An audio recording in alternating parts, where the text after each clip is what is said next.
Okay. It's just, someone does this weird thing where it just flops up to the right. Yeah, but look at mine. I get flicks everywhere. Yeah. We need a hair and makeup. I've been saying.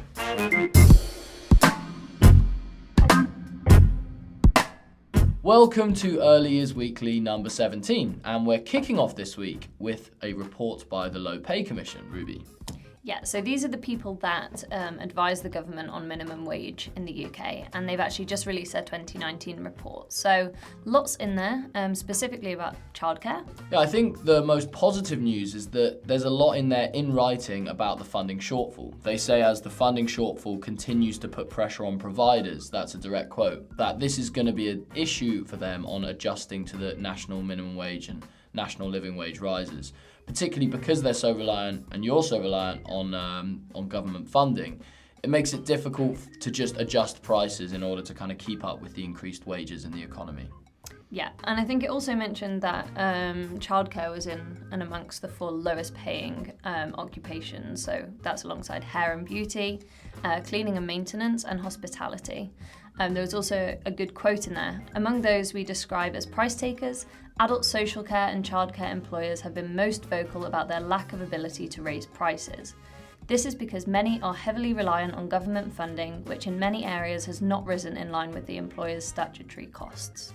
I think that it's clearly good to see that this is an issue that's understood, and we really hope that this is a kicking off point to government understanding the issue more fully. I thought one of the really interesting things to come out of this is that it definitely shows a sad state of affairs that a national minimum wage rise or a national living wage rise becomes a bit of a negative for the sector. We all feel like the sector should be getting paid properly, but with staffing such a big part of costs and so much pressure on providers, it's kind of sad to see that it becomes a negative and people start worrying about whether this national minimum wage rise is going to push providers off the edge. So fingers crossed that this is going to make a difference and that government are going to start listening for the budget that is going to take place on March 11th. And Cedar and Nursery World have actually come together as well to create a survey, so if you can have your say, we'll put the link in the description below. It's on the future of childcare and whether it's funded or free. So story number 2 is out of the US, and it's a study about autism going undiagnosed in children under the age of 8. So they analysed 266,000 medical records, and they found that around a quarter of children with symptoms of autism actually went undiagnosed or didn't receive any services or help at all. And of those, the vast majority were Black and Hispanic males. Yeah, the researchers suggested the reasons why this could be. So communication or cultural barriers between the minority parents and doctors. They also suggested kind of anxiety about a complicated diagnostic process, whether that be long or just difficult, and also the fear of the stigma around autism. So sort of going forward, they're suggesting that all toddlers should be screened to reduce the disparity in the diagnosis. Now, obviously, as Matt said, this report is out of the US, but I'm sure if you give it a read, there'll be some really good takeaways. So story number 3 is from the 2020 Modern Families Index, and it's basically about how parents are working more and more in the evenings. So do you want to go into that a bit more? Yeah, some really interesting and worrying figures out of this. For example, that parents who are able to do flexible working, 48% of them said that this has led to them having to work extra hours. More than half said that working extra hours is just part of the company culture. And they commented that this meant that having to work extra hours in the evening has negatively impacted the relationship with both their children and their partners. So definitely a really worrying study that so many people are being forced to work unpaid extra hours in the evening, and it's contributing to this always-on culture that means that, parents are not necessarily so present with their children. Yeah, and I think it's not even about the working, it's the feeling, the pressure of, if they're not working, that they should be.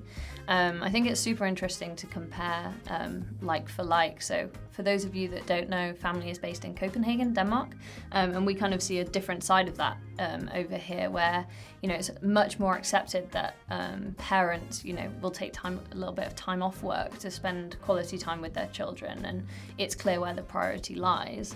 I think, for me, the answer is that leaders in companies just need to start leading by example and say, I'm going off work today because I need to go and see my child's assembly, or I have to leave early today to go and pick up my child from daycare.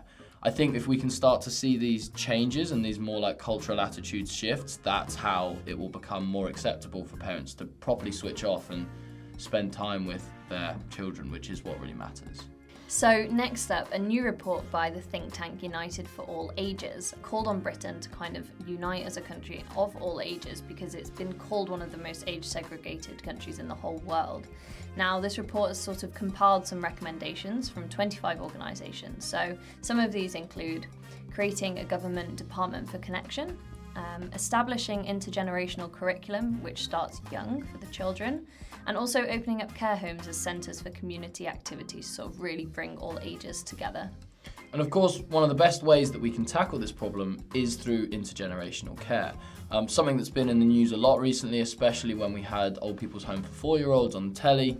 And I got the chance to speak with Stephen Burke from United for All Ages, he's the director there, about how intergenerational care can have such a big impact. So he talked about the impact on the older people, on loneliness, on physical activity, but also the impact on younger children, how it really helps to have those one-on-one relationships, how it can help them to understand older people that they might not necessarily be so exposed to in their private life, that it can help improve communication and creativity.